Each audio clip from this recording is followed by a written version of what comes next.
जय हिंद बच्चों, कैसे हो आप सभी लोग? बढ़िया हो कि नहीं? तो आज हम सॉल्व करने वाले हैं एक्सरसाइज नंबर 1.1।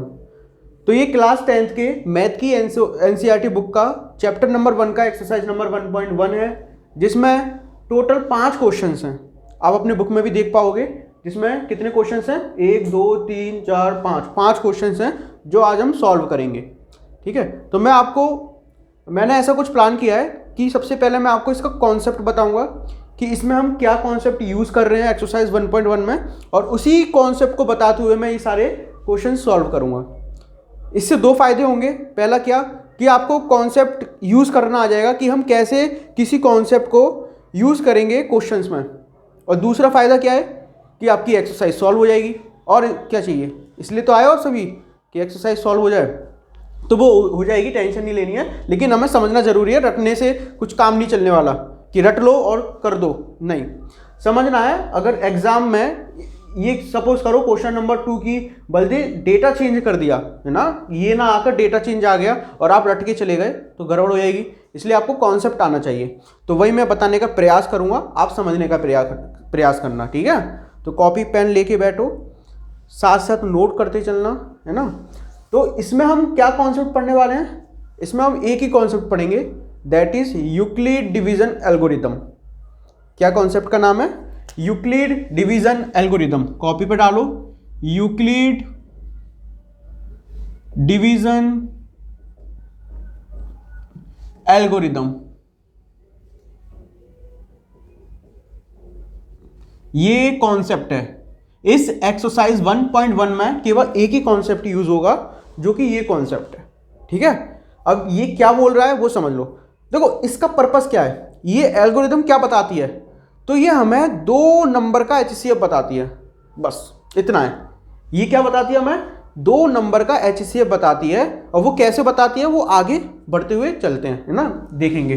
तो इधर लिख सकते हैं कि नहीं, it is use to find the HCF, that is highest common factor of given two number,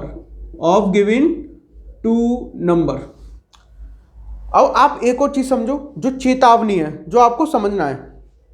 क्या है कि एक्सरसाइज 1.1 और एक्सरसाइज 1.2 मैं जितनी भी नंबर्स बोलूंगा, मतलब एक्सरसाइज 1.1 और 1.2 में जितने भी नंबर बोलूंगा, कुछ भी नंबर लेता हूं, वो सारे के सारे नंबर पॉजिटिव इंटीजर्स होंगे। ये आपको एजम्पशंस के तौर पर लिखनी है। क्या है, जो भी नंबर मैं यूज करूंगा वो सारे के सारे क्या होंगे? पॉजिटिव इंटीजर्स नंबर होंगे। क्या होंगे? Positive integers number. तो यहां पर मैंने लिखा 2 नंबर, तो ये जो नंबर है ये पॉजिटिव इंटीजर नंबर है। और पॉजिटिव इंटीजर्स नंबर तो आपको पता है, ऐसे नंबर जो +1 से स्टार्ट होकर +∞ तक जाते हैं, वो पॉजिटिव इंटीजर्स नंबर होते हैं। अच्छा, इंटीजर्स नंबर कितने होते हैं? 3 होते हैं, नेगेटिव इंटीजर, जीरो इंटीजर और पॉजिटिव इंटीजर। नेगेटिव में -1 से लेके -∞ तक जाते हैं जो नंबर, जैसे -2, -3, -100, -200, एनी इन्फिनिटी। जीरो इंटीजर में क्या होते हैं? ऐसे नंबर केवल जिसमें जीरो आए, जैसे zero is a zero integer. और पॉजिटिव इंटीजर्स क्या होते हैं? जस्ट रिवर्स दी माइनस नेगेटिव इंटीजर्स, मतलब ऐसे नंबर जो +1 से स्टार्ट होते हैं और +∞ तक जाते हैं, जैसे मैंने बोला 3 या 4 या 5। तो ये सारे नंबर क्या है? हमारे पॉजिटिव इंटीजर्स नंबर है। तो आप इन एक्सरसाइज में ये भी देख पा रहे होंगे कि सभी में पॉजिटिव इंटीजर्स, मतलब इंटीजर्स की बात की गई है, वो भी पॉजिटिव इंटीजर्स सभी क्वेश्चंस में, है ना। आगे आगे हम जब सॉल्व करेंगे तब मैं आपको बताता हुआ चलूंगा। अच्छा, अब इस पॉजिटिव इंटीजर्स की 2 प्रॉपर्टीज होती हैं। कितनी प्रॉपर्टीज होती हैं? मैं यहां पर साइड में लिख देता हूं क्या क्या रहता है। इस पॉजिटिव इंटीजर्स की 2 प्रॉपर्टीज हैं। कितनी प्रॉपर्टीज हैं? 2 प्रॉपर्टीज हैं। कौन कौन सी हैं? तो पहली जो प्रॉपर्टी है वो हमारी यही है, Euclid division algorithm. Euclid division algorithm. और दूसरी जो प्रॉपर्टी है वो है हमारी फंडामेंटल थ्योरम ऑफ अर्थमेटिक, ये दूसरी थ्योरम है। तो इस प्रॉपर्टी, ये प्रॉपर्टीज हैं किसकी, पॉजिटिव इंटीजर्स नंबर की। तो इस एक्सरसाइज 1.1 में हम ये वाली प्रॉपर्टी डिस्कस करेंगे। कौन सी प्रॉपर्टी डिस्कस करेंगे, यूक्लिड डिवीजन एल्गोरिथम, ये एक्सरसाइज 1.1 में डिस्कस करेंगे। और ये वाली हम एक्सरसाइज 1.2 में डिस्कस करेंगे। ये किस में करेंगे, एक्सरसाइज नंबर 1.2 में इसे डिस्कस करेंगे। इसलिए मैं आपसे बोल रहा हूं कि अगर हम एक्सरसाइज 1.1 की बात करें या 1.2 की बात करें, उसमें जितने भी नंबर होंगे all are positive integers number, क्योंकि एक्सरसाइज 1.1, 1.1 और 1.2 में जो प्रॉपर्टीज यूज हो रही हैं वो सारी की प्रॉपर्टीज किसकी हैं, वो सारी प्रॉपर्टीज किसकी हैं, पॉजिटिव इंटीजर्स नंबर की। क्लियर है कि नहीं, यहां तक क्लियर है। चलिए अब आगे बढ़ते हैं। तो अभी हम बात करेंगे इसकी बात नहीं करेंगे, इसकी हम बात करेंगे एक्सरसाइज 1.2 में। इसे नोट करते हुए चलना आप, ठीक है। अब हम बात करते हैं, सबसे पहले आप ये बताओ कि HCF क्या होता है ना, HCF क्या होता है। इसकी हम डिटेल जो बात करेंगे वो एक्सरसाइज 1.2 में करेंगे कि जो हमारा HCF है हाईएस्ट कॉमन फैक्टर है, जिसमें अगर हम दो नंबर्स दिए हैं उनका प्राइम फैक्टराइजेशन करेंगे, फिर उसमें हम हाईएस्ट कॉमन लेंगे, जो मतलब हाईएस्ट नंबर लेंगे जो दोनों में कॉमन आ रहा हो, दैट इज HCF। ये सारी बात हम एक्सरसाइज 1.2 में करेंगे, जिसमें हम प्राइम फैक्टराइजेशन सीखेंगे, जो कि हमारा फंडामेंटल थ्योरम ऑफ अर्थमेटिक बताता है। लेकिन हम क्या जानना चाह रहे हैं, हम जानना चाह रहे हैं what is the physical significance of this HCF, कि इसका फिजिकल क्या मीनिंग है एक्चुअल में, मतलब हम क्या बताना चाह रहे हैं HCF से, तो वो समझ लेते हैं।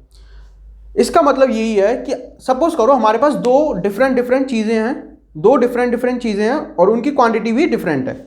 जैसे कि मैं बात करूं, मेरे पास 15 चॉकलेट हैं। कितनी चॉकलेट है, 15 चॉकलेट हैं, जिसका मैं साइन ऐसे करके ट्राइंगुलर शेप में दिखा रहा हूं। ये हमारी चॉकलेट है। और मेरे पास 20 टॉफ़ी हैं। कितनी टॉफ़ी हैं, 20 टॉफ़ी हैं। मैं ऐसे करके दिखा रहा हूं, जू, ठीक है। एक्लेयर्स है, ये एक्लेयर्स है और ये हमारी डेयरी मिल्क है। ट्राइंगुलर में नहीं आती, इसे स्क्वायर बना देते हैं, ठीक है। ये लो, अब तो ठीक है, ट्राइंगुलर में नहीं है तो ये रेक्टेंगल में होगी। तो हमारे पास 15 चॉकलेट हैं, 20 टॉफीज हैं, मतलब दो हमारे पास डिफरेंट चीजें हैं और डिफरेंट अमाउंट में है। डिफरेंट चीजें हैं और डिफरेंट अमाउंट में है। अब हमसे बोला गया है to arrange in same order. अब हमें इन्हें सेम ऑर्डर में अरेंज करना है, तो दिमाग लगाना पड़ेगा कि अच्छा हमारे पास 15 चॉकलेट है और 20 टॉफीज हैं, तो एक लाइन में बना लेते हैं सभी को। फिर कैसे हम कॉलम, कितने कॉलम होने चाहिए क्या, तो बहुत टाइम जाएगा। तो इसलिए मेथड आया HCF। हम क्या करेंगे, एक HCF फाइंड करेंगे 15 और 20 का। मान लो हमारा HCF आया 15 और 20 का, दैट इज इक्वल टू 5 आया। अभी 5 कैसे आया वो हमारी ये थ्योरम बताएगी, एल्गोरिथम बताएगी। अभी मान लो आ गया, अभी आपको सिखाया नहीं है, मान लो आ गया 5 आ गया। इस 5 का क्या मतलब है, ये हमें बता रहा है कॉलम। क्या बता रहा है, ये हमें कॉलम का बता रहा है कि ये कॉलम है। 5 हमारे कॉलम है, मतलब अगर हम 15 चॉकलेट हैं और 20 टॉफीज हैं, उनका मैंने HCF लिया 15 और 20 का, तो वो आया 5, दैट इज कॉलम। तो कॉलम ड्रॉ कर लो, 1 2 3 4 एंड 5, ठीक है। अब क्या करो, जो हमारे पास चॉकलेट है कितनी, 15, तो उस 15 का डिवाइड कर दो 5 से। 15 का डिवाइड कर दो 5 से, कर दिया, कितना आया, 5 या 15, 5 3 जा 15, दैट इज 3। तो ये जो 3 आया, ये हमारा आया रो ऑफ चॉकलेट का जो रो है वो आया।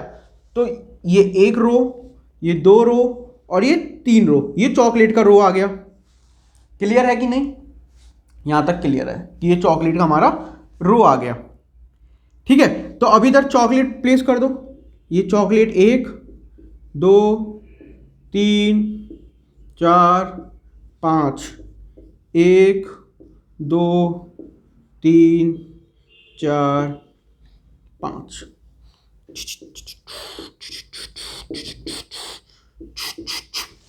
ये हमारे 5 चॉकलेट का हमने कॉलम में ड्रॉ कर दिए, ठीक है, देखो आप, ये हमारे 5 कॉलम थे, हमने देखा कि 3 रो हैं, तो सभी में हमने एक एक, जहाँ पर ये क्रॉस हो रहे हैं, इंटरसेक्ट हो रहे हैं, वहाँ पर हमने चॉकलेट प्लेस कर दी। इसी प्रकार अगर हम टॉफ़ी का निकालना चाहें तो 20/5 कर दो, 20/5, क्योंकि अगर हम 20 का डिवाइड करेंगे 5 से तो कितना आएगा, 5 4 जा 20। इसका मतलब ये क्या है, रो ऑफ टॉफ़ी, ये टॉफ़ी की रो है, कितनी आ गई 5, 1 2, इसे थोड़ा बढ़ा लेते हैं,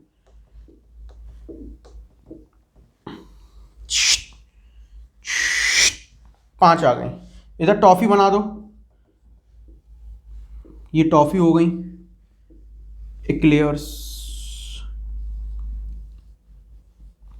समझते हुए चलना, ठीक है। हम ये जस्ट जान रहे हैं कि HCF का क्या सिग्निफिकेंस है, फिजिकल सिग्निफिकेंस है।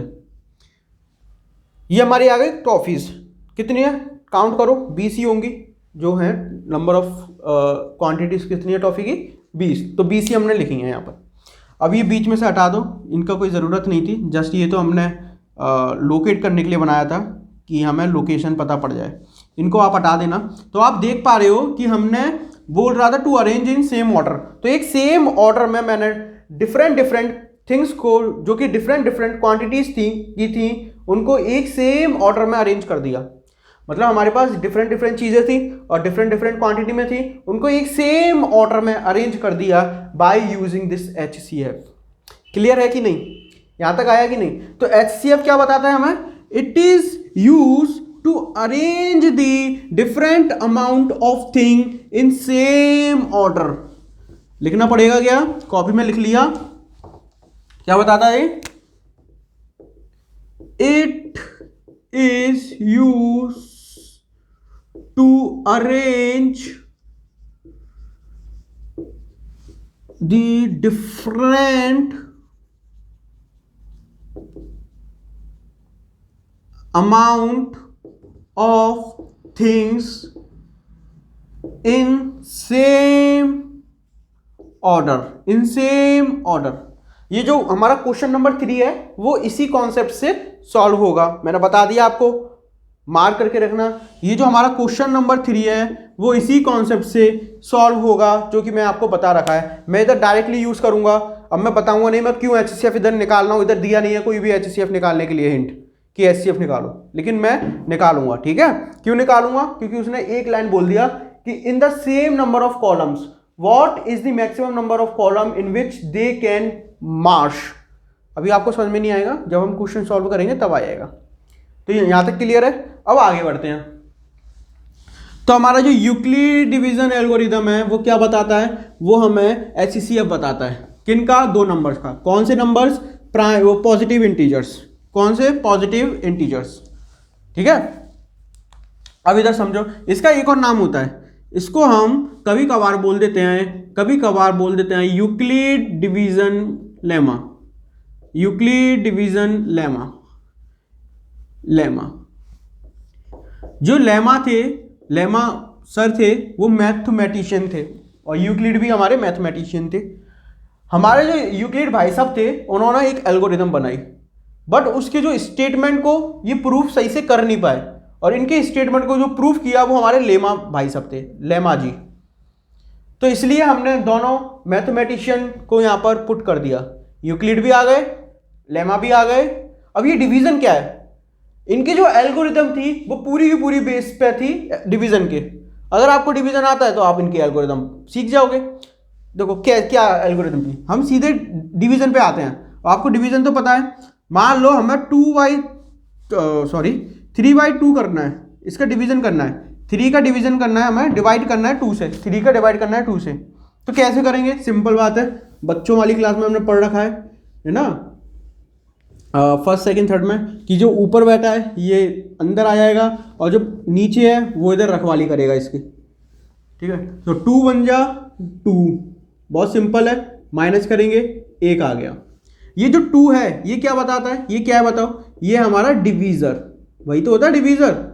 ये 2 है वो क्या है हमारा डिवीजर, और ये जो 3 है वो क्या है हमारा डिविडेंड, 3 क्या है डिविडेंड, ठीक है। और जो 1 है ये क्या है हमारा रिमाइंडर, है ना, 1 क्या है हमारा रिमाइंडर है, और जो 1 है यहाँ पर ये ऊपर बैठा हुआ है, ये क्या है 1, इसे क्या बोलते हैं, इसे बोलते हैं कोशेंट। कोशेंट, यहां तक बात क्लियर है कि नहीं? ये क्या है, divisor, dividend, remainder and quotient. ठीक, अच्छा इसे हम एक और नजरिए से देख पा रहे हैं। पहले क्या देख पा रहे हैं, पहले ये देखो, इसे पहले एनालाइज करो, क्या देख पा रहे हैं इसमें? हम ये देख पा रहे हैं कि अगर मैं 2 और इसका मल्टीप्लाई कर दूं, 2 और 1 का मल्टीप्लाई कर दूं और इसे ऐड कर दूं, तो हमें क्या मिलेगा, 3 मिलेगा। मतलब अगर मैं 2 और 1 का मल्टीप्लाई कर दूं, 2 एंड 1 का मल्टीप्लाई कर दूं और इसको ऐड कर दूं, इसको ऐड कर दूं, तो हमें क्या मिलेगा, 3 मिलेगा। मिलेगा कि नहीं? देखो 2 1 जा 2, 2 + 1 दैट इज 3। नहीं आया, क्लियर नहीं हुआ। एक और एग्जांपल लो, ठीक है, एक और एग्जांपल लेते हैं आपके कहने से। मान लो हमें 17 का डिवाइड करना है 3 से, 17 का डिवाइड करना है 3 से, करो।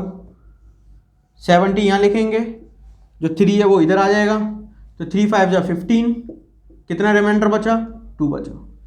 तो इधर भी आप देख पा रहे हो कि अगर मैं 3 और 5 का मल्टीप्लाई करूं, क्या आएगा, 3 5 जा 15, और 15 को इससे ऐड कर दूं, क्या आएगा, 17। तो 17 आ रहा है कि नहीं? मतलब 3 का मल्टीप्लाई करूं 5 से और 2 को ऐड कर दूं, तो हमें क्या मिलेगा, हमें मिलेगा 17। मतलब क्या है, 17 इज डिविडेंड। तो डिविडेंड 17 क्या है, डिविडेंड है ना, देखो डिविडेंड, तो डिविडेंड इज इक्वल टू 3 क्या है, 3 इज डिवीजर, डिवीजर।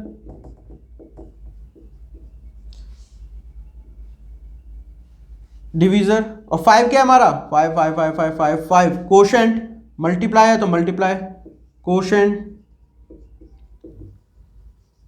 प्लस है तो प्लस, और 2 क्या है, 2 इज रिमाइंडर। 2 क्या है हमारा, रिमाइंडर। यहां तक क्लियर है कि नहीं?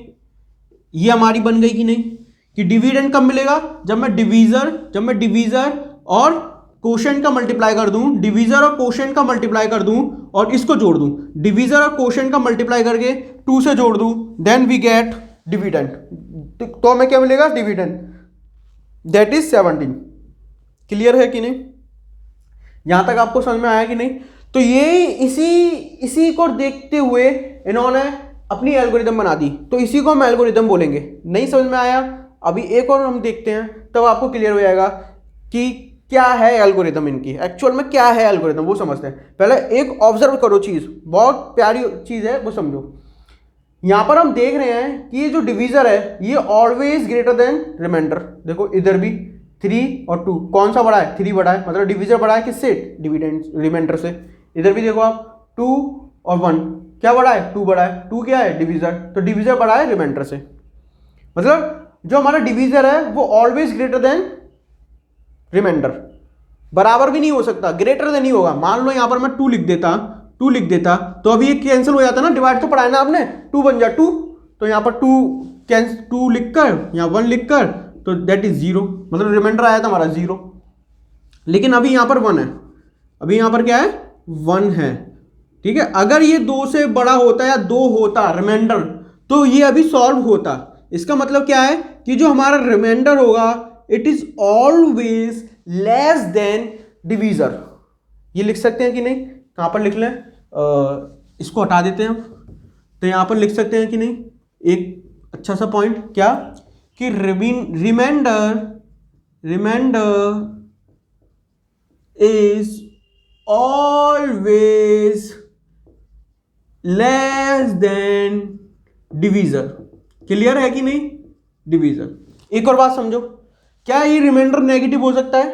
बिल्कुल नहीं हो सकता। क्या ये रिमाइंडर नेगेटिव हो सकता है? नहीं हो सकता। क्यों? अगर ये नेगेटिव होगा इसका मतलब क्या है, ये संख्या बड़ी होगी, ये नंबर बड़ा होगा, तभी ये नेगेटिव हो सकता है, क्योंकि छोटे में से बड़ा जाएगा, छोटे में से बड़ा जाएगा, तो बड़ा इज नेगेटिव, तो यहां पर नेगेटिव आएगा।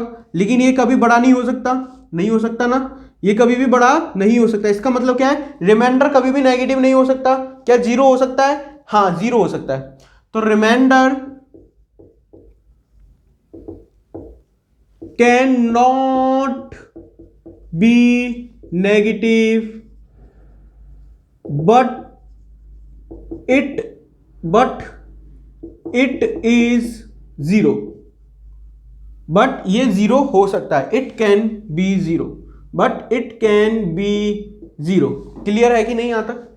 ये ऊपर से तो नहीं जा रहा आपके, सब सही बताओ, ये ऊपर से तो नहीं गया, मैंने कुछ नहीं किया, मैंने जस्ट ऑब्जर्व किया कि हाँ अगर रिमाइंडर बड़ा होता है तो ये अभी कैंसिल हो जाएगा। जब तक ये छोटा नंबर नहीं आया था इससे, तब तक हम डिवाइड करते जाएंगे कि नहीं?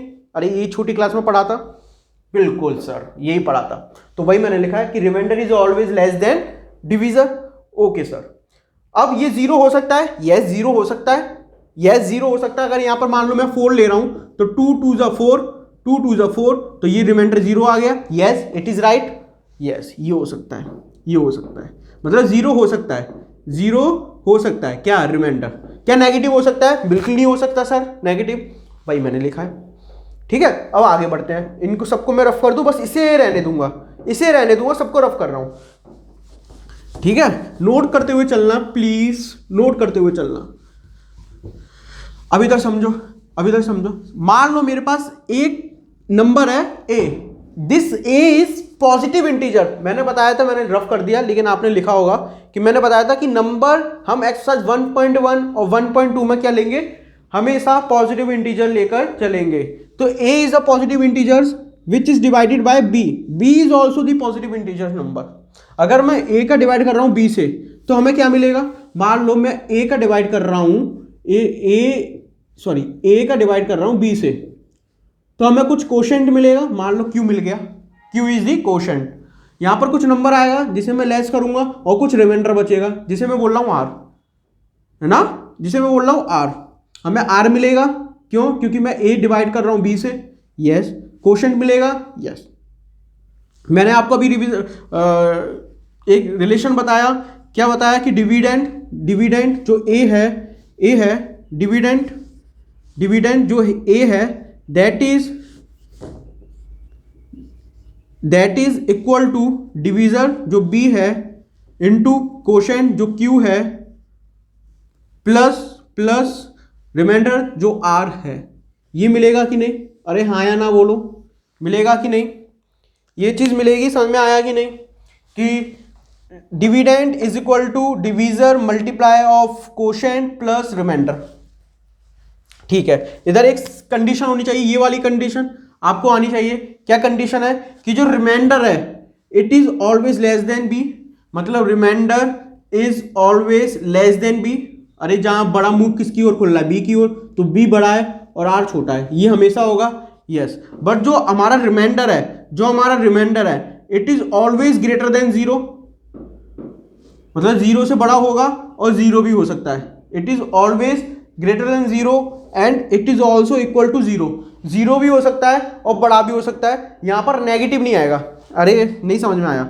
r इज ग्रेटर देन 0, इसका मतलब क्या है? r अगर मैं यहां पर मान लेता हूं -1, क्या -1 इज ग्रेटर देन 0 ये सही लिखा है? नहीं, ये नहीं लिखा सही। क्यों? क्योंकि 0 इज ग्रेटर देन -1, 0 बड़ा है 1 से, -1 से, तो इसका मतलब क्या है? ये ऐसे लिखना चाहिए था, है ना। इसका मतलब क्या है? इसका मतलब क्या है ये समझाना चाह रहा हूं। इसका मतलब क्या है कि r हमेशा नेगेटिव मतलब r जो है हमारा वो ग्रेटर देन होगा 0 से, बड़ा होगा, मतलब r can not be negative, r कभी नेगेटिव नहीं हो सकता। यहां पर आप नेगेटिव वैल्यू पुट करोगे ये फॉल्स हो जाएगी, ये कंडीशन फॉल्स हो जाएगी, है ना।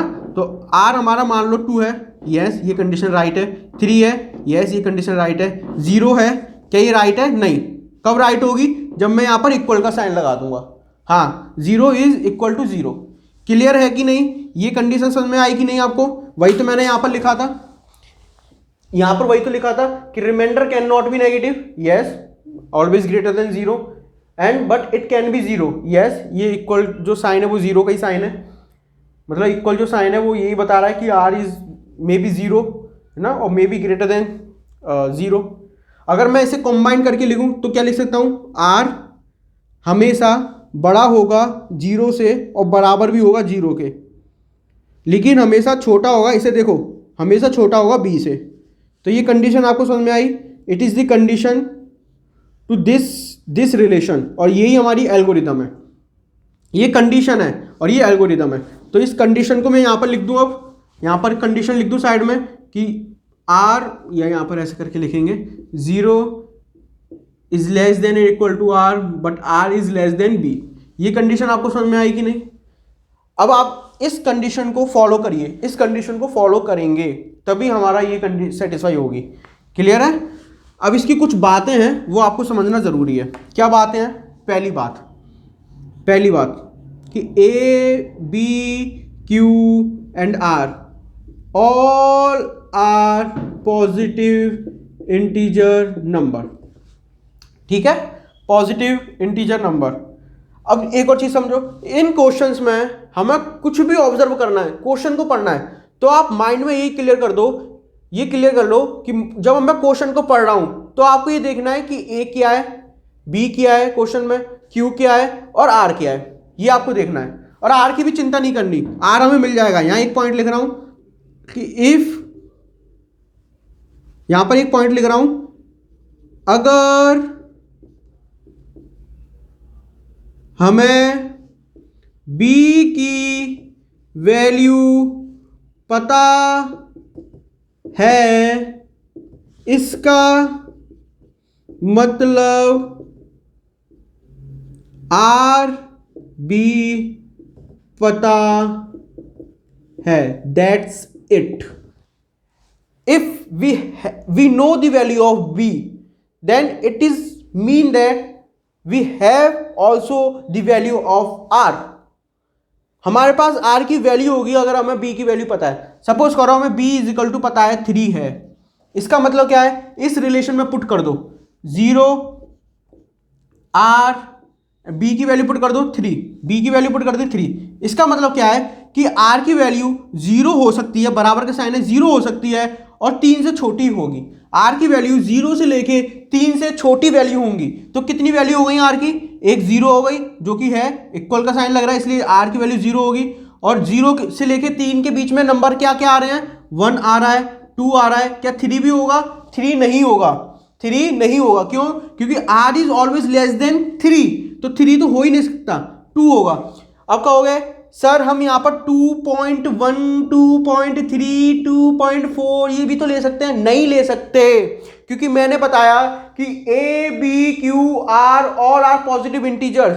तो पॉजिटिव इंटीजर्स का मतलब क्या है कि there is no decimal, decimal नहीं आ सकते। यस, हम उसे रेशो फॉर्म में नहीं लिख सकते पॉजिटिव इंटीजर्स को। यस, तो यहां पर डेसिमल्स नहीं आ सकते, रेशो फॉर्म में नहीं लिख सकते। एक एग्जैक्ट नंबर लिखना है। एग्जैक्ट नंबर क्या है? 1 2 3 ना, ये सारे नंबर एग्जैक्ट होते हैं। 4 5 6 7 8 9 जिसमें डेसिमल्स नहीं आते। तो ये हो गई हमारी आर की वैल्यू। इसका मतलब क्या है? अगर हमें बी पता है तो इसका मतलब है हमें आर भी पता है, वही मैंने लिखा। क्लियर है? ये एक पॉइंट हो गया।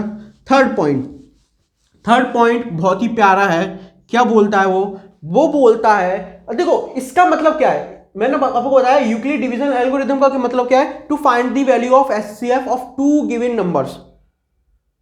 अब कौन से दो नंबर्स हैं? A and B. हमें दो नंबर गिवन है ना, ए एंड बी, ये दोनों हमारे पॉजिटिव इंटीजर्स हैं। तो ए एंड बी हमारे दो नंबर्स हैं, उनका हमें एचसीएफ फाइंड करना है। तो कब निकलेगा इस थ्योरम से? If the value of R is equal to 0, then B is the HCF of two number। इसका मतलब क्या है? सर नहीं आया समझ में, ऊपर से गया, मैं बताता हूं। देखो हमारे पास दो नंबर्स हैं, हम दो नंबर्स लेंगे, इसमें पुट करेंगे, दो नंबर्स लेंगे, इसमें पुट करेंगे। देखो क्वेश्चन को करने का सबसे अच्छा तरीका क्या है? क्वेश्चन को करने का सबसे अच्छा तरीका यह है कि आप क्वेश्चन को पढ़ो, उसमें देखो कि आपको क्या क्या पता है। क्या ए, इसे देखो, इसमें हमें कितनी वैल्यू चाहिए? ए बी क्यू और आर चाहिए। क्वेश्चन को पढ़ो, देखो क्या ए दिखाई दे रहा है? हाँ ए, तो ये हो गया ए। बी क्या है? बी ये रहा। आर क्या है? आर की टेंशन नहीं लेनी। क्यों नहीं लेनी? बी पता है तो आर भी पता है, हटा दो। क्यू क्या है? क्यू देखो, क्यू कौन सा है इसमें क्वेश्चन में। बस क्वेश्चन को करने का बस यही तरीका है इन पांचों में। क्या है वो मैं आपको बताने वाला हूं, बस आप समझते चलो। अगर हमें अब एचसीएफ कब आएगा हमारा? एचसीएफ, क्योंकि हमारा मेन ऑब्जेक्टिव है एचसीएफ फाइंड करना। एचसीएफ कब आएगा? कि जब अगर यहां पर आर की वैल्यू 0 हो जाएगी, तो जो बी की वैल्यू होगी, मान लो मैं लिख रहा हूं, ए को मैं लिख रहा हूं 220 और बी को लिख रहा हूं मैं 140 और क्यू को लिख रहा हूं मैं 3 प्लस हो गया 0, आर 0 होगा, कुछ लिख दिया मैंने, तो आर हो गया हमारा 0। तो यहाँ पर जब R 0 हो गया तो B की जगह क्या है, ये 140, तो 140 क्या आ गया, HCF किसका, एक नंबर ये है A और एक नंबर B, तो HCF of 220 and 140 is equal to 140। That's it. समझ में आया कि नहीं? इसका मतलब क्या है कि हमें HCF कब मिल जाएगा, जब R 0 हो जाएगा। तो मतलब हमें एल्गोरिदम यूज करनी है, बार बार पुट करनी है वैल्यू, कैसे करनी है वो बताने वाला हूं। ये हमारे जो क्वेश्चन नंबर 1 में है, ये सारे ये महाराज हमें सब कुछ बता देंगे, ये महाराज हमें सब कुछ बता देंगे। और क्वेश्चन 3 में आपको होमवर्क दूंगा, प्लीज टाइम कम है, थोड़ा आप होमवर्क करना, मैं 2 समझा दूंगा, तीसरा आपको करना है, ठीक है? आपको भी तो करना जरूरी है प्रैक्टिस, ऐसा नहीं कि आप जस्ट फोन के सामने या लैपटॉप के सामने बैठ के सुनते जा रहे हो हमारी कथा, ओम नमः नारायण वासुदेवाय नमः, ये सारी चीजें नहीं हो रही, ठीक है? कॉपी पेन लेके बैठो, सवाल नहीं करना, लिखना है, पेपर आ जाएंगे फिर आपके, फिर आप एंड टाइम पे देखोगे 2 महीने बाद कि यूट्यूब पे देखे कि 30 दिन में या 15 दिन में 90% या 95% कैसे लाएं। बेकार है, लाइफ बर्बाद हो जाएगी, बता रहा हूँ अब भी, ऐसी चीज़ें मत देखो। स्टार्टिंग से ही पढ़ो, स्टार्टिंग से ही क्वेश्चन को समझो, सब्जेक्ट को समझो, फील लो, तभी तो सरकार ने 1 साल दी है कि हाँ बच्चा सब्जेक्ट को समझे। आप 2 महीने में ही, 2 महीने बचे हैं लास्ट एग्जाम से पहले, 2 महीने में ही आप देखोगे अब यूट्यूब पे कि 60 दिन में कैसे हम 95% लाएं। कुछ बच्चे ऐसे होते हैं वो 1 हफ्ते में देखते हैं कि 6 दिन में कैसे लाएं, और यूट्यूब पे हजारों वीडियो हैं ऐसी कि 6 दिन में बता रहे हैं, वो गलत है सब। चलो अब आ जाओ, अब हम करते हैं क्वेश्चन नंबर 1, ठीक है? ये आपको समझ में आया, यूक्लिड मतलब क्या है, एक मैथमेटिशियन थे, लेमा भी एक मैथमेटिशियन थे, और डिवीजन क्या है, उनके एल्गोरिदम से हम, मतलब डिवीजन से हमने उनकी एल्गोरिदम बनाई। क्या एल्गोरिदम थी, A is equal to BQ plus R, जहां पर कंडीशन क्या है कि R is always greater than equal to 0 but it is always less than B। तो हमारी एल्गोरिदम लिख देते हैं, उसी से सारा काम होना है।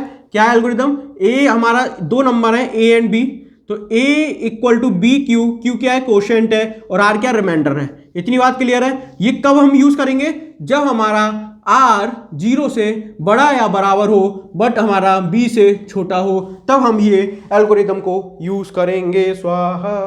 चलो क्वेश्चन नंबर 1 हम स्टार्ट कर रहे हैं अब, ठीक है? ज्यादा टाइम वेस्ट नहीं करेंगे। अब आपका कितना हो गया टाइम देख लेते हैं। अच्छा, आधा घंटा हो चुका है, अब जल्दी से इसे निपटाने की कोशिश करेंगे। कैसे निपटाते हैं वो समझ लो अब।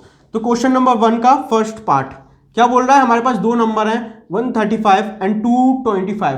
अब कहोगे सर एक गड़बड़ हो गई, इस क्वेश्चन को कैसे सॉल्व करें? आपने कहा था कि अब्बू बोला है कि इसे सॉल्व करो by Euclid division algorithm to find the HCF, use Euclid division algorithm to find the HCF। Exercise 1.2 में भी हम देखेंगे, उसमें भी हम HCF बताएंगे, आपको सिखाना बताएंगे कि हम कैसे HCF फाइंड कर सकते हैं 2 या ज्यादा नंबर का, है ना? लेकिन इसमें बोल दिया यूक्लिड डिवीजन से करो।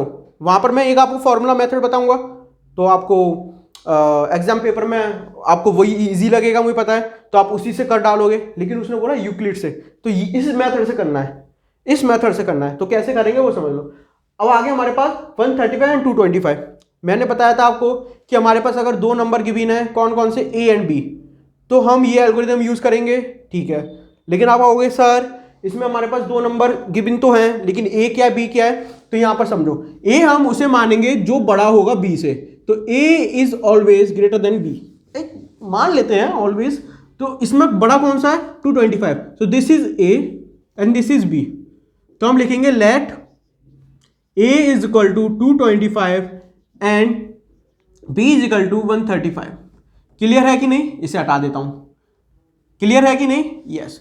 तो हमारे पास ये है एल्गोरिदम, तो हम करेंगे use Euclid division algorithm, short form में लिख रहा हूं, टाइम कम है इसलिए, ठीक है? तो A की वैल्यू क्या है, 225, पुट कर दो, यहां पर आपको लिखना पड़ेगा A is equal to BQ plus R। तो A की वैल्यू क्या है, 225 इज इक्वल टू B की वैल्यू क्या है, 135। Q कैसे आएगा वो मैं बता रहा हूं, देखो कैसे आएगा Q। यहां पर आपको ये जो A है ये अंदर आएगा, मैंने बताया था, और जो B है वो इधर आएगा, तो 135 बन जाओ 135, माइनस कर दो, तो 5 में से 5 गए 0, 2 में से 3 जा नहीं सकते, कैरी लेंगे, तो 12 में से 3 गए 9, 90 बचा। अब ये जो 90 है ये 135 से छोटा है, इसका मतलब ये रिमाइंडर है, ठीक है? तो यहां पर हमें Q मिल गया क्या, 1, तो Q की बदले डाल दो 1, ये 1 है, ठीक है? ये 1 है, प्लस आर क्या है हमारा 90। अब कहोगे सर आर तो 0 आया नहीं, अब क्या करें? अब दोबारा से प्रोसेस करो, जब तक आर हमारा 0 नहीं आया था तब तक प्रोसेस करो। कैसे करना है वो बता रहा हूं। अब ये जो 135 है दिस इज ए, एज्यूम करो ए है, एक्चुअल में तो ए हमारा 225 है, लेकिन एज्यूम कर लो ये हमारा ए हो गया और ये हो गया हमारा बी। दोबारा से इसको पुट करते हैं इसमें, तो ए इजिकल टू क्या आ गया 135, इक्वल का साइन है तो इक्वल, बी की वैल्यू क्या है 90। अब क्यू क्या है, दोबारा से सेम मेथड इसका हम फाइंड करेंगे। कैसे? ए की वैल्यू जाएगी अंदर, बी रखवाली कर रहा है दैट इज 90, तो 19 बन जा 90, तो क्या आ गया हमारे पास 5 में से 0 गए तो 5 और 3 में से 9 जा नहीं सकते तो 13 में से 9 गए तो 4, 45। इसका मतलब क्या है, क्यू हमारा आ गया 1। इधर आप देख सकते हो ना 90 इज ग्रेटर देन 45, इसका मतलब क्या है रिमाइंडर है। अब ये जा नहीं सकता 90 से, पॉइंट लगाना पड़ेगा, पॉइंट लगाएंगे नहीं, पॉइंट से पहले ही रोक देंगे, तो हमारे पास क्या आ गया 45 इज द रिमाइंडर, 45 हमारा रिमाइंडर। अब भी 0 नहीं आया रिमाइंडर, इसका मतलब क्या है कि this is A and this is B. तो दोबारा से हम ये यूज करेंगे तो क्या होगा, ए की जगह हम क्या रखेंगे 90 इक्वल टू, बी की जगह क्या रखेंगे 45 और क्यू की जगह क्या रखेंगे। अब दोबारा से करना पड़ेगा ना 90 45 45 टू जा 90, तो हमारे पास रिमाइंडर क्या आ गया 0। यस, हमारे पास रिमाइंडर क्या आ गया 0। तो क्यू की क्या वैल्यू है 2, रिमाइंडर क्या आ गया 0, तो यहां पर 0 आ गया रिमाइंडर। इसका मतलब क्या है, जो बी की पोजीशन है ये हो गया हमारा HCF, ये हो गया हमारा HCF। तो लिखेंगे इफ ऐसे hair R is equal to 0, it means 45 is the HCF of given number। कौन कौन से नंबर गिवन है 225 एंड 135, 225 एंड 135। शॉर्ट फॉर्म में इसे कैसे लिख सकते हैं, टाइम कम है, थ्योरी नहीं लिखनी आपको, तो HCF of 225 and 135 is equal to क्या आएगा, क्या आया 45। That's solve. क्लियर हुआ कि नहीं बच्चों? हमने कुछ नहीं किया, हमने बस 3 पॉइंट जाने थे इसके, A equal to B Q plus R के 3 पॉइंट जाने थे। क्या लिखे होंगे आपने कॉपी में, नहीं लिखे तो गलत कर रहे हो काम, लिखना जरूरी है। क्या जाने थे हमने, A equal to B Q plus R के, कि पहला पॉइंट क्या था कि A B Q are all are positive integers, ठीक है। दूसरा पॉइंट क्या था कि अगर हमें b की वैल्यू पता है, इसका मतलब है हमें r की वैल्यू भी पता है। और तीसरा पॉइंट क्या था, तीसरा पॉइंट था कि हमारा जो b है वो HCF बन जाएगा कब, जब r 0 होगा। तो हमने जब पहली इक्वेशन में पहला मतलब पुट किया, पहली स्टेप ली, उसमें हमारा r 0 नहीं आया। फिर हमने क्या कहा कि इसको मान लो a, अब इसको मान लो b, दोबारा से वही साइकिल अपनाई। इसका मतलब हम एंड में देखा कि हमारा r क्या आ गया 0 आ गया, और जो हमारा 45 का b की पोजीशन पे जो हमारा बैठा है नंबर वो है 45। b की जो पोजीशन पे हमारा नंबर बैठा है दैट इज 45। ज्यादा तेज तो नहीं हो रहा, कमेंट में बता देना, तेज हो रहा है तो मैं स्लो कर दूंगा, है ना 45, ठीक है। तो this 45 is the HCF of given numbers. बस अब आगे बढ़ते हैं, कॉन्सेप्ट समझ में आना चाहिए, कॉन्सेप्ट समझ में आया ना, इसका क्यों यूज कर रहे हैं, अगर R 0 हो जाए तो जो B है वो HCF बन जाएगा, बस यही है। अब दूसरा मैंने एक और कंडीशन बताई कि जैसी क्वेश्चन पढ़ो उसमें देखो A क्या दिया है, B क्या दिया है, Q क्या दिया है, R को भाड़ में जाने दो। क्यों? क्योंकि B पता है तो R भी पता है। बस अब आते हैं हम क्वेश्चन नंबर 2 पर, पार्ट 2 देखते हैं। क्वेश्चन नंबर 1 का ही पार्ट 2 क्या बोल रहा है, हमारे पास 2 नंबर दे दिए, एक 196 दे दिया और एक हमारे पास दे दिया 38220। पहला नंबर क्या है 196 एंड दूसरा नंबर क्या है 38220। इसका मतलब क्या है, ये हो गया हमारा A, ये हो गया हमारा A। अब मैं बार बार नहीं लिख रहा, लेट इज इक्वल टू वो सब आपको लिखना है। ये हो गया हमारा B, तो ये कंडीशन हम दोबारा से यूज करेंगे। तो यहाँ पर लिखना है आपको यूज यूक्लिड डिवीजन एल्गोरिथम, फिर आपको कंडीशन लिखनी है A is equal to B Q plus R, जहां पर A क्या है हमारा 38220, B क्या है हमारा 196, Q क्या है नहीं पता। कैसे निकालेंगे, सर ने बताया था कि 38225 को इधर ले जाओ, 220 को इधर ले जाओ और 196 किधर, तो 196 बन जाओ, क्योंकि 3 के पेयर बना लो ना, क्योंकि अगर हम 2 के पेयर बनाएंगे पीछे से स्टार्ट करेंगे तो 3 तो आता ही नहीं है, 196 बड़ा है ना, 3 नहीं आता। तो हमें अगर हम यहाँ पर 3 के पेयर बनाएंगे, मतलब ये 3 और 2 का, तब भी नहीं आएगा। इसका मतलब क्या है, पीछे से स्टार्ट करो, ये 2 का ये 3 का, तो 196 बन जा 196, कैंसिल करो, 12 में से 6 गए तो 6 बचा, और 17 में से 9 गए तो कितना बचा, 8 बचा, 8 ही बचा ना, एक 8 बचा, और 2 में से 1 गया तो 186 आ गया, और 2 को ले आओ नीचे। तो अब इसे करो 196 को करो 9 से, तो 9 6 जा 196 का मल्टीप्लाई कर दो ना डायरेक्टली, ज़्यादा तेज तो नहीं हो रहा, तो 96 जा 54 5 4 नंबर 81, मतलब 99 जा 99 जा 81 और 5 दैट इज 86, तो 8 और 6 और 8 9 1 जा 9 और 8 कितना हो गया 1564, तो यहाँ पर लिख दो 1564 और ये आ गया हमारा 9 से। इसे कैंसिल करो, कैंसिल मतलब काटो, तो क्या आएगा 12 में से 4 गए, क्योंकि 2 में से 4 नहीं जा सकता, कैरी लेना पड़ेगा ऑब्वियस है, तो 12 में से 4 गए तो क्या बचा हमारा 8 बचा, यहाँ 15 में से 6 गए तो कितना बचा 4 और 5 9 बचा, और यहाँ 7 में से 5 गए कितना बचा 2 बचा, तो 298। इस जीरो को दोबारा से कॉपी कर लो यहाँ पर, तो अब ये देखो 196 का अगर मैं 5 से मल्टीप्लाई करता हूँ तो कितना आएगा 5 6 या 30, 3 का कैरी ले लिया, 5 9 या 45, 45 और 3 48, तो 8 इधर गया 4 कैरी, 5 1 जा 5 5 और 9 4 9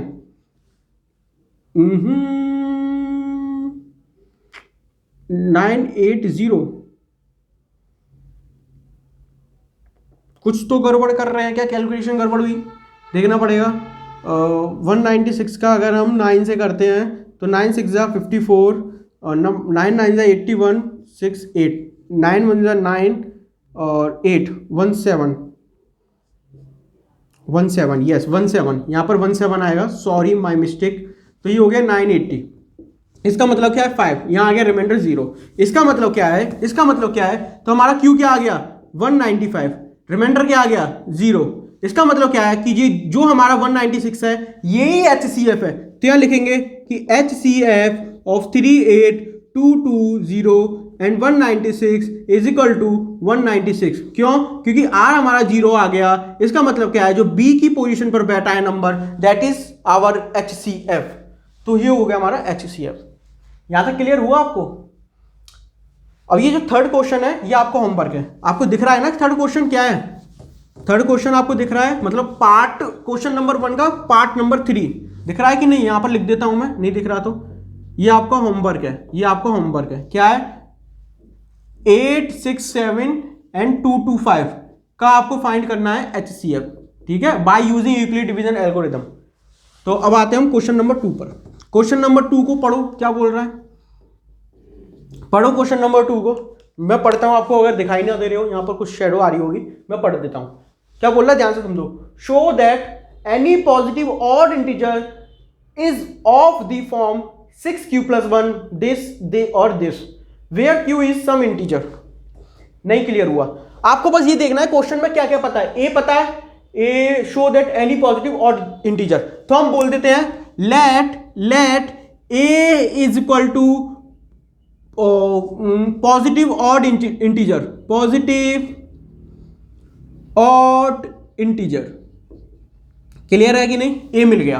क्या बी पता है, तो इनको देखो 6q + 1 दिया है, क्या दिया है हमें 6q + 1 दिया है, 6q + 3 दिया है और 6q + 5 दिया है, तो इसका मतलब क्या है, इधर देखो q ये रहा, इसके बगल में क्या बैठा है b, इसके बगल में क्या है 6, इसका मतलब क्या है हमारा जो b होगा वो 6 होगा, हमारा जो b होगा वो क्या होगा 6 होगा, तो b इज इक्वल टू 6, ये आया कि नहीं, b भी मिल गया, क्वेश्चन से b मिल गया। क्या q पता है, यस q तो पता ही है, q is equal to q, okay. क्या हमें r की रिक्वायरमेंट है, नहीं, तो हम इधर से निकाल लेंगे, क्या कि देखो हमें ये पता है ना कंडीशन, ये कंडीशन पता है, तो यहां पर अगर हम b की वैल्यू डाल दें 6, तो इसका मतलब क्या है कि 0 से लेके 6 के बीच में जितने भी नंबर है पॉजिटिव इंटीजर्स वो सब r हैं, तो r हमारे पास क्या आ गए, तो हमारे पास लिखेंगे यहां पर हम ऐसे करके लिखेंगे कि r इज इक्वल टू 0 भी आएगा, 1 भी आएगा, 2 भी आएगा, 3 भी आएगा, 4 भी आएगा, 5 भी आएगा, क्लियर है, 6 आएगा नहीं आएगा, ठीक है। अब यहां पर बोल रहा है पॉजिटिव ऑड इंटीजर्स, ऑड क्या होते हैं, ऐसे नंबर जो दो के पाड़े में नहीं आते, 2 के टेबल में नहीं आते, वो सारे नंबर हमारे ऑड होते हैं। इवन क्या होते हैं, जस्ट अपोजिट, ऐसे नंबर जो 2 के पाड़े में आते हैं, 2 के टेबल में आते हैं, वो सारे नंबर क्या होते हैं हमारे इवन नंबर होते हैं। यहां तक क्लियर है? तो इसका मतलब क्या है, यहां पर देखो आर की 2 की टेबल में क्या क्या आता है, ये आता है, तो ये नहीं लेना क्योंकि हमें ऑड की बात कर रहे हैं। क्या 3 आता है? नहीं आता। 4 आता है? यस, तो ये भी नहीं लेना। 0 is also even number, 0 is also even number, तो ये भी कैंसिल हो जाएगा। तो हमारे पास आर की जो एक्चुअल वैल्यू बची, तो यहां लिखेंगे आर इज ऑड। जो हमारी आर की ऑड वैल्यू है क्या है, 1 3 5। तो हमारे पास 3 ही नंबर से काम करना है, तो हमें आर की वैल्यू 3 मिल गई। ए की वैल्यू हमें पता है पॉजिटिव ऑड इंटीजर है, जिसे हम ए ही बोल रहे हैं, जिसे हम ए ही बोल रहे हैं, जिसे हम ए ही बोल रहे हैं, ठीक है। बी की वैल्यू पता है 6 है, Q is equal to Q है, आर मिल गया हमें 1 3 5। तो बारी बारी से हम आर की वैल्यू इसमें पुट करेंगे, तो कितने केस बनेंगे, कितनी वैल्यू है, 1 2 3, तो 3 केस बनेंगे। तो यहां लिखेंगे केस 1, ठीक, इतने में नहीं आएगा। केस 2, केस 2 और केस 3,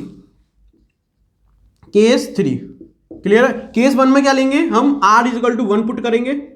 केस 2 में हम क्या करेंगे, R is equal to 3 put करेंगे। और केस 3 में हम क्या करेंगे, R is equal to 5 put करेंगे। किसमें, इसमें। तो ये इक्वेशन में लिख देता हूं दोबारा से, A is equal to B Q plus R, clear है। तो ए क्या है हमारा, ऑड इंटीजर है, जिसे मैं ए ही बोल रहा हूं।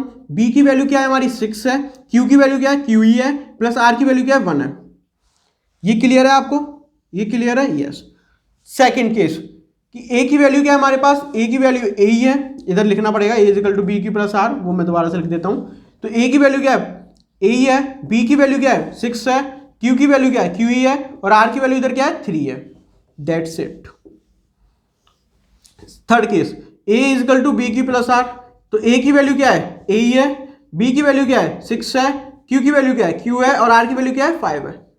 तो यहां पर जो ए है, ये ऑड है, ऑड इंटीजर, कौन सा, पॉजिटिव, तो पूरा लिखेंगे पॉजिटिव ऑड इंटीजर। ये भी क्या है, ये भी पॉजिटिव ऑड इंटीजर नंबर, ये भी क्या है, positive odd integer number. Question क्या बोल रहा था, show that any positive odd integer is of the form 6q plus 1, yes 6q plus 1, 6q plus 3, yes 6q plus 3, 6q plus 5, yes 6q plus 5 आ गई। तो मतलब हमारे जो ऑड इंटीजर्स होते हैं, पॉजिटिव ऑड इंटीजर्स होते हैं, वो इस फॉर्म में रहते हैं, जहां पर हमारा ये q है, q is also the some positive integer. बताया था मैंने, ए क्यू और आर हमारा और बी हमारे पॉजिटिव इंटीजर्स नंबर होते हैं। तो ये बात क्लियर है। क्वेश्चन 3 पर आते हैं। क्वेश्चन 2 सॉल्व हो गया, क्वेश्चन 3 पर आते हैं। क्वेश्चन 3 को रीड करो, क्या बोल रहा है, ये आपको क्लियरली विजिबल होगा क्या बोल रहा है वो बताओ। क्वेश्चन 3 पढ़ो, क्वेश्चन 3 पढ़ो। यस, क्वेश्चन 3 क्या बोल रहा है, an army contingent of 16 members is to march behind an army band of 32 members in a parade। ये बोल रहा है कि an army contingent of 616 member is to march behind an army band of 32 member in a parade।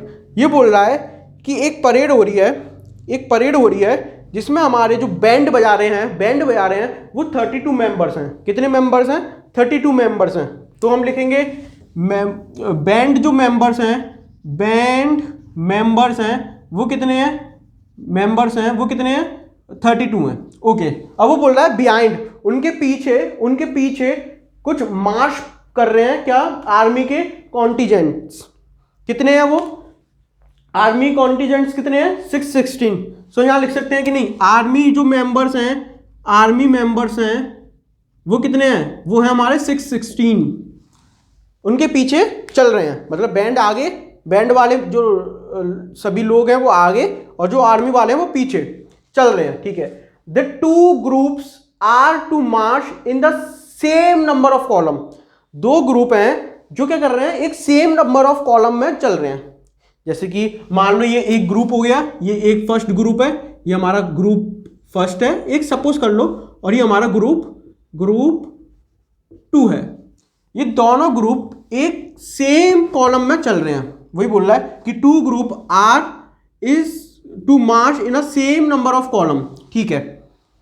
What is the maximum number of column in which they can march, इसका मतलब क्या है, वो बोल रहा है कि क्या कितने मैक्सिमम नंबर ऑफ कॉलम हो सकते हैं जिसमें ये क्या करें, मार्च करें, चलें, परेड करें, कितने मैक्सिमम नंबर कॉलम हो सकते हैं। तो मैक्सिमम मतलब हाईएस्ट, ठीक है। कॉमन फैक्टर मतलब एचसीएफ यूज करेंगे, क्यों करेंगे, मैंने बताया आपको कि जब भी हम किसी भी दो नंबर्स जो कि डिफरेंट क्वांटिटीज में है, डिफरेंट ऑब्जेक्ट है, तो डिफरेंट ऑब्जेक्ट है कि नहीं, बैंड एंड आर्मी, दो नंबर्स हैं, यस, अलग अलग क्वांटिटी में है, यस।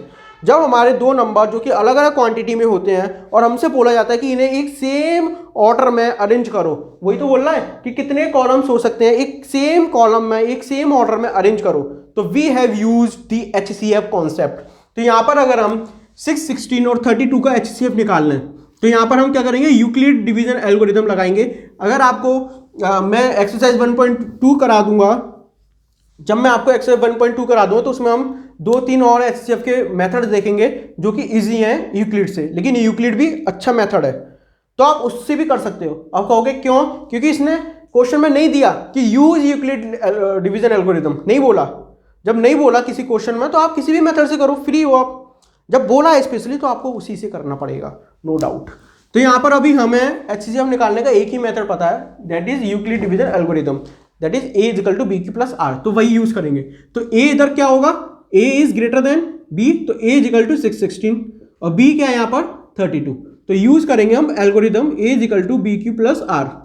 एक को पुट कर दो 616, बी क्या है हमारा 32 और क्यू क्या है हमारा पता नहीं, कैसे निकालेंगे, मैंने आपको बता दिया 616 32 कितने से जाएगा ये 5 या 15, तो ये जाएगा, अच्छा ऐसे कर लेते हैं, 2 से कर लेते हैं, पहले 2 से चला जाएगा, 2 2 4 2 3 6, तो 1 से करके देख लेते हैं 32, ठीक है, सिंपल कर लेते हैं। 11 में से 2 गए कितना बचा 9 बचा, 5 में से 3 गए 2, यहाँ पर ले लिया 6। अब इसे कर लेंगे, किससे चलाएगा ये 9 से चलाएगा कि नहीं देखते हैं, 9 2 जा 18, 1 ले लिया, 9 3 जा 27 और 1 28, यस 9 से चला गया, कितना बचा 16 में से 8 गए 8 बचा और 9 का 9, तो 8 बचा, दिस इज रिमाइंडर, और ये आ गया हमारा कोशेंट। तो यहाँ पर लिखेंगे कोशेंट जो हमारा कितना है 90 है, प्लस आर कितना है 8 है। तो अभी ये रिमाइंडर 0 नहीं आया, इसका मतलब क्या है, इसे और हम आगे स्टेप यूज करेंगे, तो ये हो जाएगा हमारा अब ए और ये हो जाएगा हमारा बी, ठीक है। तो यहाँ पर हम दोबारा से ये यूज करेंगे, तो ए की जगह हम रखेंगे 32, इक्वल का साइन है तो इक्वल, बी की जगह रखेंगे हम 8, क्यू है तो क्यू इज इक्वल टू क्या है, दोबारा से निकालना पड़ेगा 32 और 8, तो कितना आएगा, तो 8 4 जा 32, सिंपल है, तो 4 आ गया प्लस 0, रिमाइंडर क्या आ गया 0 आ गया ना। तो इसका मतलब क्या है, ये आया जो हमारा ये हो गया हमारा HCF, ये क्या हो गया HCF, यहाँ लिख सकता हूँ HCF ऑफ 6 16 और 32 इज इक्वल टू 8। इसका मतलब क्या है, मैक्सिमम नंबर ऑफ कॉलम कितने चाहिए 8 चाहिए, जिसमें कि ये दोनों मतलब मेंबर्स, दोनों ग्रुप एक सेम ऑर्डर में मार्च कर सकते हैं, परेड कर सकते हैं। समझ में आया कि नहीं, समझ में आया कि नहीं, तो आप लिख सकते हो कि नहीं यहां पर कि maximum number of column is equal to 8, that's it. Maximum number of column is equal to 8 होंगे। ये हो गया हमारा क्वेश्चन नंबर आई थिंक 3 था, ये 3, ठीक है। अब हम आके हैं आगे, अब करेंगे क्वेश्चन नंबर 4। क्वेश्चन नंबर 4 क्या बोल रहा है, आप इसे जरा पढ़िए, सॉल्व करने का प्रयास कीजिए, कुछ नहीं है, देखते हैं। देखो क्या बोल रहा है, क्वेश्चन नंबर 4 को पढ़ो। Use Euclid division lemma to show that the square of any positive integer is either of the form of 3m और 3m plus 1 for some integer m। बोल रहा है कि यूज यूक्लिड डिवीजन एल्गोरिथम या lemma, ये हमें use करनी है और हमें दिखाना है कि अगर हम किसी भी पॉजिटिव इंटीजर्स का स्क्वायर करते हैं तो वो या तो 3m के फॉर्म में आए या 3m+1 के फॉर्म में आए। तो यहाँ पर हमें पहले देखो a क्या पता है, a पता है, यस a हमें मिल गया, क्या पॉजिटिव इंटीजर नंबर a हमें मिल गया। तो लेट यहाँ पर लिखेंगे हम क्वेश्चन नंबर 4, तो यहाँ पर लिखेंगे a, यहाँ पर लिखेंगे let a is equal to positive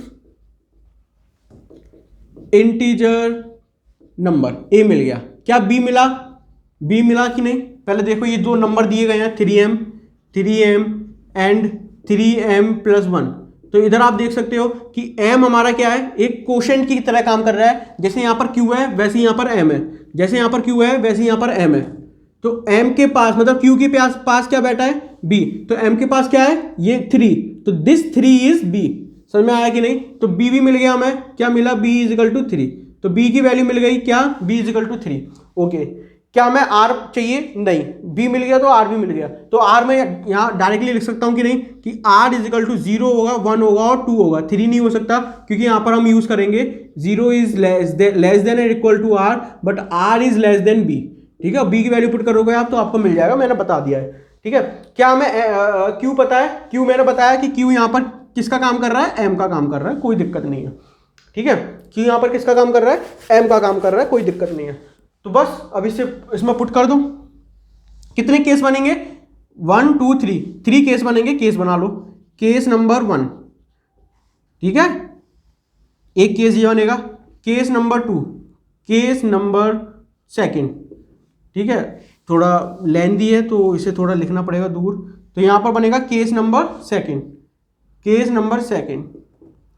case अभी हम थर्ड देखेंगे, पहले केस 1 में हम r is equal to 0 put करेंगे, केस 2 में हम r is equal to 1 put करेंगे, और केस 3, अच्छा मैं इसे रफ कर दूं, ये आपको दिखेगा नहीं, तो केस 3 और ले लेंगे। पहले ये केस 1 और केस 2 समझ लेते हैं, फिर केस 3 ले लेंगे। तो a इज इक्वल टू हमें पता है, a इज इक्वल टू क्या है, बी क्यू प्लस आर होता है। यूक्लिड डिवीजन एल्गोरिथम यूज करनी है बोला है क्वेश्चन में, तो हम वही यूज कर रहे हैं। तो a इज इक्वल टू क्या होता है, बी क्यू प्लस आर होता है। यहाँ पर r की वैल्यू क्या है, 0 है, a की वैल्यू क्या है, a ही है, b की वैल्यू क्या है, 3 है, और q की वैल्यू क्या है, m है। सारी किस चीजें मिल गई, लिख दो। a की वैल्यू a ही है, b की वैल्यू क्या है, 3 है, q की वैल्यू m है, प्लस r की वैल्यू 0 है। इसका मतलब क्या है, a is equal to 3m आ गया। ये आ गया हमारा पॉजिटिव इंटीजर नंबर, बट वो बोल रहा है कि स्क्वायर कहाँ है, square of any positive integer. तो अगर मैं इसका स्क्वायर कर दूं तो इसका इधर भी स्क्वायर करना पड़ेगा। क्या लिखेंगे, टेकिंग बोथ साइड स्क्वायर। तो देखो इधर स्क्वायर करूंगा तो a स्क्वायर, इधर स्क्वायर करूंगा तो 3m का होल स्क्वायर। इसका मतलब क्या है, a स्क्वायर मतलब a स्क्वायर, 3m का स्क्वायर मतलब 9m स्क्वायर। तो यहां से अगर मैं 3 कॉमन ले लेता हूं तो 3m स्क्वायर।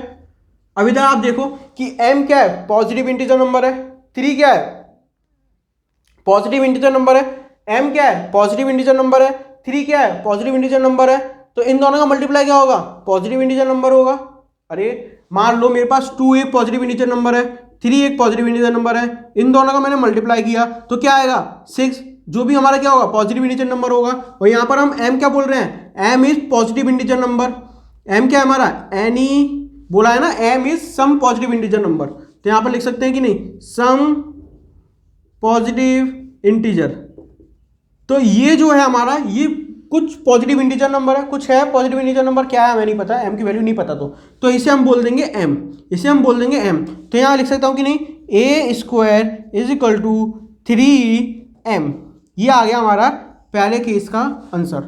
ठीक है, दूसरा केस r की वैल्यू 1 डालनी है, तो a is equal to B Q plus are. तो a की वैल्यू क्या है हमारे पास, a है, b की वैल्यू क्या है हमारे पास, 3 है, q की वैल्यू क्या है हमारे पास, m है, और r की वैल्यू क्या है, 1 है। दोबारा से वो बोल रहा है N E square any positive integer number, तो इसका दोबारा से स्क्वायर करना पड़ेगा। यहाँ पर आपको डेटा लिख देना है, क्या लिखना है, टेकिंग बोथ साइड स्क्वायर। तो a square is equal to, इधर भी स्क्वायर करना पड़ेगा, 3m+1 का होल स्क्वायर। तो आपको पता है a प्लस, ये a हो गया, ये b हो गया, तो a प्लस बी का होल स्क्वायर सभी को आता है। यहाँ पर लिख देता हूँ, a प्लस बी का होल स्क्वायर क्या होता है, a square plus b square plus 2ab, यही होता है कि नहीं। यस, a की जगह यहाँ पर क्या है, 3m है, और b की जगह क्या है, 1 है। ए की जगह तो हमारा 3m है, बी की जगह क्या है 1 है, तो इधर दोबारा से आ जाओ, तो A square is equal to, square को खोल दो तो 3m, ए स्क्वायर मतलब 3m का होल स्क्वायर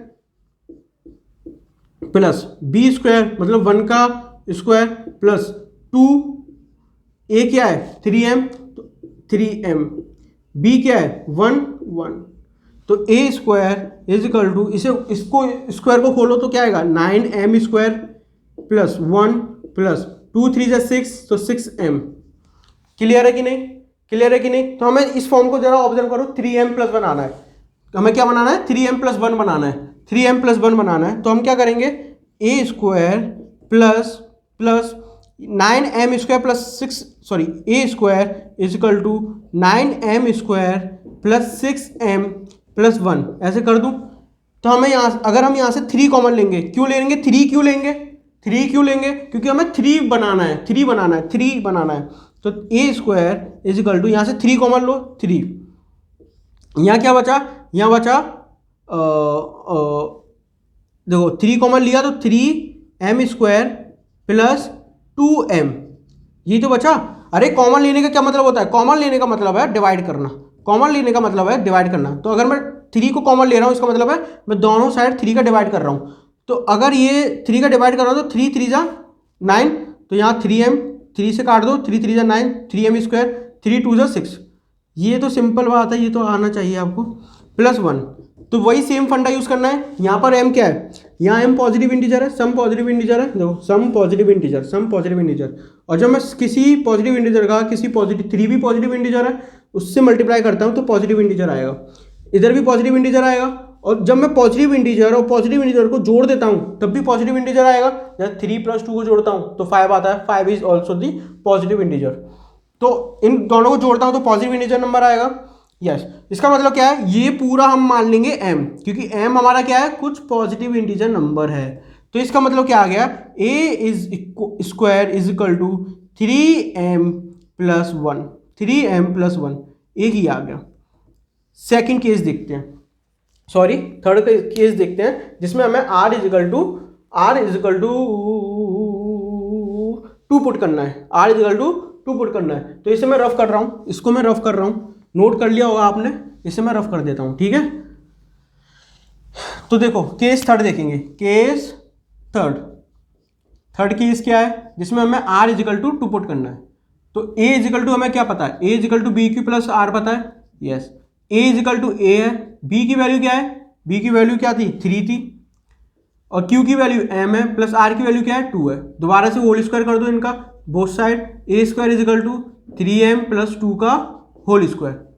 क्लियर है कि नहीं। यहाँ पर इसका भी स्क्वायर कर दिया, इसका भी स्क्वायर कर दिया। अब इसको खोल दो, जैसे इसको खोला था इसे खोल दो, तो 9m का ऐसे खोलेंगे, 3m का होल स्क्वायर प्लस 2 का square plus 2 into 3m plus into 2, ठीक है, समझ में आ रहा है कि नहीं। तो 3m का होल स्क्वायर खोलो तो 9m स्क्वायर प्लस ये क्या हो जाएगा 2 स्क्वायर मतलब 4 प्लस 2 3 जा 6, 6 plus 2, 6 plus 2 that is, sorry 2 3 जा 6, 6 2 जा 12m, 12m। यहाँ तक बात क्लियर है, यस। तो इसको मैं यहाँ पर दोबारा से लिख रहा हूँ, क्या 9m square plus 4 plus 12m। तो 12 को मैं यहाँ पर ले आ रहा हूँ, 4 को बाहर रख रहा हूँ, 12m प्लस 3 प्लस 1। अरे ये लिख सकता हूँ कि नहीं, 4 को मैं 3 प्लस 1 लिख सकता हूँ कि नहीं, अरे 4 को मैं 3 प्लस 1 लिख सकता हूँ कि नहीं। अब आपने कहोगे सर आपने ऐसे 3 प्लस 1 क्यों लिखा, 4 क्यों नहीं लिखा, क्योंकि हमें यहाँ 1 बनाना है, देखो 1, तो हमें एंड में 1 चाहिए, यहाँ पर भी हमें 1 चाहिए था, 1 बन गया।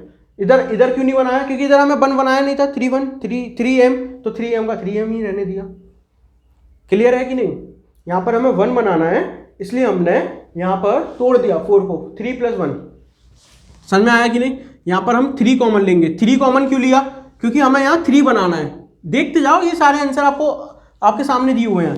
तो जब हम 3 कॉमन ले रहे हैं इसका मतलब क्या है, यहाँ पर डिवाइड कर रहे हैं, तो 3 3 जा 9 होता है, 3m स्क्वायर प्लस 3 4 जा 12, तो 4m प्लस 3 बन जा 3, तो 1 प्लस 1।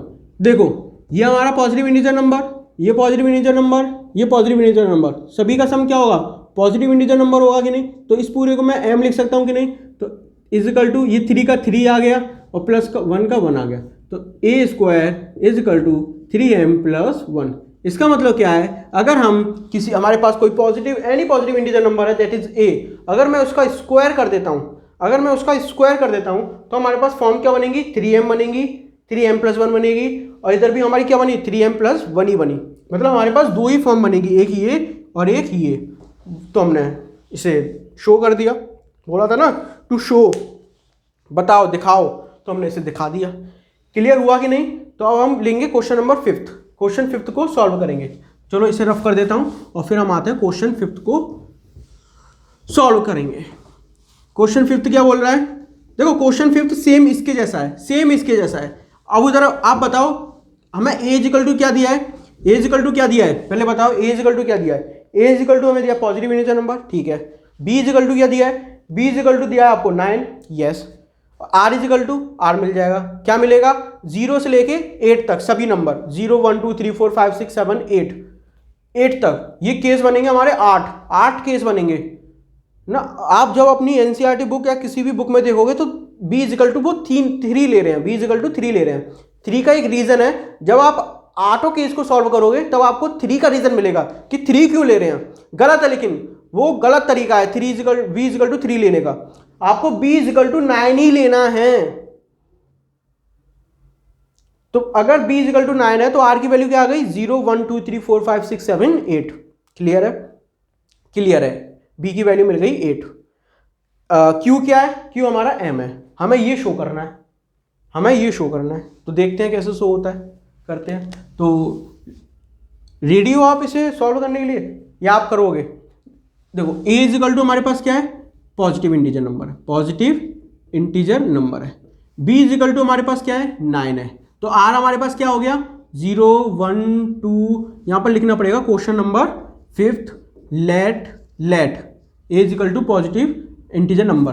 तो r इक्वल टू क्या हो गया, 0 1 2 3 4 5 6 7 8, मतलब कितने केस बनेंगे, 8 केस बनेंगे। बारी बारी से r की वैल्यू पुट करनी है इसमें। q क्या है, q हमारा m है, और यहां पर m क्या है, सम इंटीजर नंबर दिया है कि नहीं दिया तो लिखना पड़ेगा आपको। Here m is equal to some integer number, ये आपको लिखना पड़ेगा। सम in का मतलब integer number, some integer number है हमारा m, जहां पर q है। तो यहां पर आपको केस 1 डालना है, केस 1 इज इक्वल टू हमें लेना है r is equal to 0। Case 1 में हमें क्या लेना है, r is equal to 0। Clear है कि नहीं। हमें पता है a is equal to B Q plus r होता है। This is comes from Euclid division algorithm या यूक्लिड डिवीजन लेमा। a की वैल्यू हमें पता है a है, दैट इज लिख दो यहाँ पर a ही है। b की वैल्यू हमें पता है 9 है, q की वैल्यू हमें पता है m है, और प्लस r की वैल्यू हमें पता है 0 है। तो a is equal to 9m। वो बोल रहा है कि अगर हम किसी पॉजिटिव इंटीजर नंबर का क्यूब कर दें, देखो क्यूब कर दें तो हमें क्या ये फॉर्म मिलेंगी। तो इसका मतलब क्या है, हमें पहले हम क्वेश्चन नंबर 4 में हम क्या कर रहे थे, स्क्वायर। तो इधर हमें क्या करना पड़ेगा, क्यूब। तो a cube is equal to 9m का होल क्यूब। तो हमें क्या मिलेगा, a cube is equal to 27m cube मिलेगा कि नहीं, यस। लेकिन हमें क्या चाहिए, 9m। इसका मतलब क्या है, इधर से 9 कॉमन लेना पड़ेगा। इधर हमें क्या चाहिए था, 3m, तो हम हर जगह से 3m कॉमन ले रहे थे। लेकिन यहाँ पर हमें क्या दिख रहा है, 9m, तो हम हर जगह से 9m कॉमन लेंगे। लेकिन कंडीशन क्या है, देखो इधर कुछ भी नहीं है, इधर 1 है। तो सेकंड केस में हम प्रयास करेंगे, हम कोशिश करेंगे कि एंड में हम 1 को छोड़ दें, बाकी का हम सब ले लें, कॉमन ले लेंगे 9 उसमें से। इसी प्रकार थर्ड केस में हम प्रयास करेंगे कि 8 को एंड में छोड़ दें। जैसे हम क्वेश्चन नंबर 4 में 1 को छोड़ते हुए चल रहे थे, क्यों, क्योंकि हमें 1 चाहिए था। यहाँ तक आपको क्लियर है ना, फंडा क्लियर है कि नहीं, यस। तो यहाँ पर हम 9 कॉमन लेंगे, तो a q is equal to 9 common लिया, इसका मतलब क्या है, कॉमन लेने का मतलब क्या है, उसका डिवाइड। जब मैं उसका डिवाइड करूँगा तो 9 3 जा 27, तो a q is equal to 9 3m cube.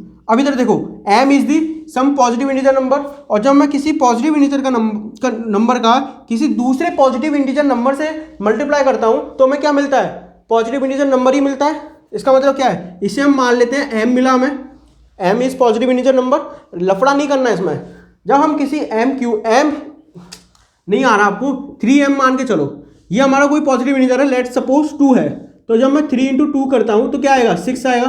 और ये 6 क्या है हमारा, ये भी हमारा पॉजिटिव इंटीजर नंबर है कि नहीं, और इस पॉजिटिव इंटीजर नंबर को हम क्या बोल रहे हैं, m बोल रहे हैं, दैट्स इट। अरे यहाँ पर m तो एक जरिया है ना, m एक पॉजिटिव इंटीजर नंबर है, यहाँ पर कुछ भी आए उसे m ही कन्वर्ट करना है, समझ में आया कि नहीं, m ही लेना है आपको, m में ही कन्वर्ट करना है।